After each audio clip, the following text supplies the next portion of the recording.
Hai, Assalamualaikum warahmatullahi wabarakatuh. Jumpa lagi di channel Yudi Bagastian.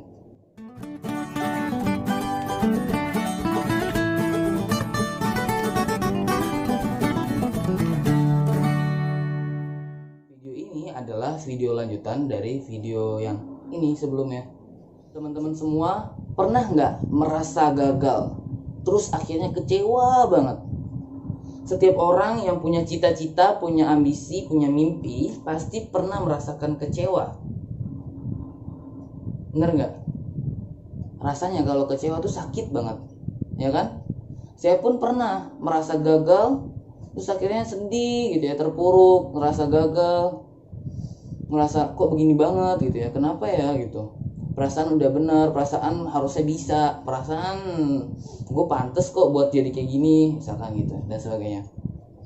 Ketika ada sesuatu yang tidak tercapai, pasti merasa seperti itu, pasti ada perasaan seperti itu.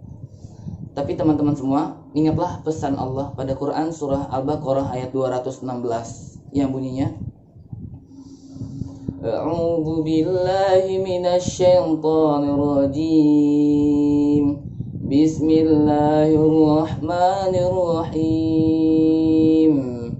Kutiba alaikumul qitalu wa huwa kurhul lakum wa 'asa an takrahu syai'an wa huwa khairul lakum wa 'asa an tuhibbu syai'an wa huwa syarrul lakum wallahu ya'lam wa antum la ta'lamun.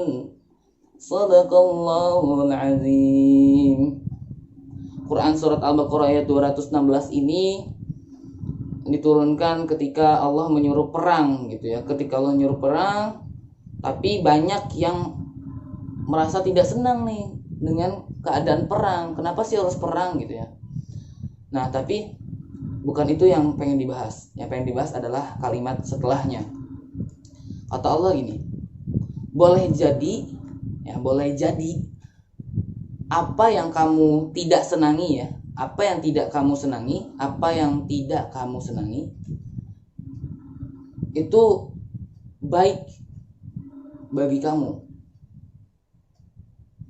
Dan boleh jadi apa yang kamu senangi padahal itu tidak baik bagimu. Jadi kata Allah nih, apa yang kita suka belum tentu baik, belum tentu bagus. Dan sebaliknya apa yang kita nggak suka, apa yang kita benci, justru siapa tahu itu bagus buat kita. Terus kalimat berikutnya, Allah mengetahui, wallahu ya'lam, Allah tuh tahu.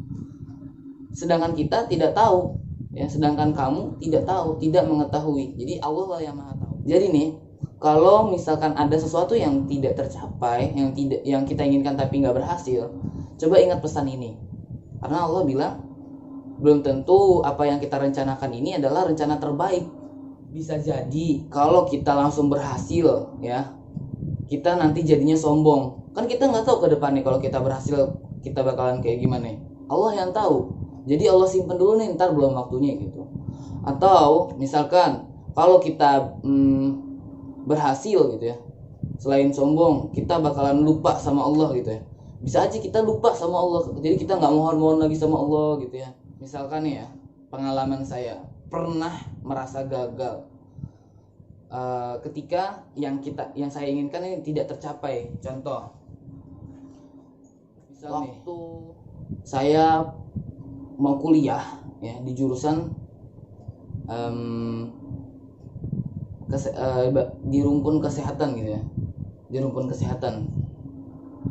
Udah nih gagal, mau coba lagi di rumpun sastra. Jadi saya suka di bidang IPA sama bidang sastra sebenarnya, Pak. Oke, ternyata gagal gitu ya, gagal terus merendung nih, kenapa nih gitu ya. Nah, ternyata ada satu kunci yang memang saya tidak temukan gitu ya, yang tidak saya tahu kunci itu, tapi tidak saya ambil kuncinya. Kuncinya adalah pada saat itu ridhonya orang tua. Jadi orang tua nggak pengen saya masuk kuliah di bidang kesehatan ataupun bidang sastra. Orang tua pengennya saya jadi guru gitu. Apalagi bokap pengen banget saya jadi guru SD. Jadi siapa bilang ridho Allah itu cuma ada pada ibu, tapi ayah juga berpengaruh besar loh. Orang tua, karena kata Rasulullah ridho fi ridhol walidaini. Jadi ridho Allah adalah ridhonya orang tua. Jadi bukan ridhonya Allah adalah ridhonya ibu. Orang tua berarti kan dua-duanya gitu. Jadi kalau kita pengen Allah ridho, orang tua kita juga harus ridho, disitulah ya. Dan wasakhatullahi fi sakhatil walidaini, artinya murkanya Allah juga murkanya orang tua. Jadi kita harus sayangin, kita jangan bikin orang tua kita marah ya. Kalau kita pengen mencapai sesuatu, orang tua kita juga harus ridho gitu. Terus itu dia. Waktu itu saya pengen di rumpun kesehatan atau enggak di rumpun sastra. Ternyata Allah pengen saya di rumpun pendidikan. Dan pada akhirnya saya merasa oh ya, ternyata di sini ya gitu. Khususnya di PGSD UNJ ya, pendidikan guru sekolah dasar UNJ. Di UNJ lah umumnya. Saya merasa oh ya, ternyata di sini banyak nikmat yang saya dapatkan. Contohnya adalah berkumpul dengan orang-orang soleh. Banyak banget teman-teman yang baik di sini gitu. Pada akhirnya bikin kita juga terjaga gitu ya lingkungannya. Jadi lebih baik lagi. Terus yang kedua yang saya dapatkan adalah hikmahnya ya. Setelah saya mengetahui bahwa planning Allah ini keren banget gitu ya. Saya jadi punya banyak waktu luang.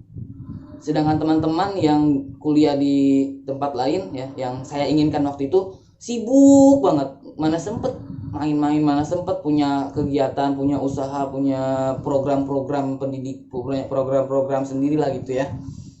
Nah ternyata Allah pengen saya tuh di sini di PGSD, kemudian saya bisa jadi guru, saya bisa punya banyak ilmu untuk dibagikan gitu ya, kan sesuatu kepada banyak orang, kepada murid-murid khususnya gitu ya. Sampai akhirnya oh ya benar PGSD gitu yang terbaik nih gitu. Jadi punya banyak waktu luang, bisa banyak bersilaturahmi, bisa banyak mengembangkan diri, bisa banyak benar-benar langsung terjun ke dunia masyarakat, bisa banyak melakukan ikut aktif di berbagai macam kegiatan kampus. Banyak deh pokoknya. Jadi intinya planning terbaik itu planningnya Allah, dan kita jangan ragu dengan ayat-ayat Allah. Ini Allah yang bilang apa yang baik bagi kita belum tentu sebenarnya baik. Jadi jangan kecewa, jangan putus asa, tetap ambil hikmahnya setiap apapun yang telah kita dapatkan, walaupun itu tidak kita suka.